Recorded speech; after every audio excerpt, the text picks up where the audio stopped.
भीम जय शिवराय।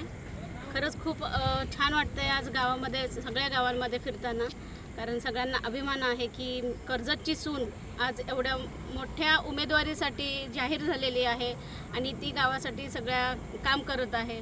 आणि लोकांचा जर प्रतिसाद बघाल तर भरपूर आहे। थोडंसं उन्हाचं जर आपण उष्णतेचा जर विचार केला तर उष्णता ही खूप आहे, तरीसुद्धा पाठिंबा एवढ्या मोठ्या प्रमाणात आलेला आहे आणि त्याच्याबरोबर त्यांचे आशीर्वाद ते तर आम्हाला खूपच आहेत।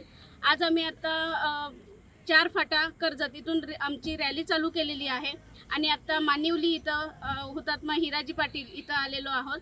त्यांना अभिवादन करून आमची पुढील जी रॅली आहे ती आमची कंटिन्यू चालू राहणार आहे। आपल्याला विजयाची खात्री कशा पद्धतीने देता येईल? मतदारसंघात कसा प्रतिसाद आता सध्या लाभतो? तो प्रतिसाद मला जनतेकडून मिळालेला आहे।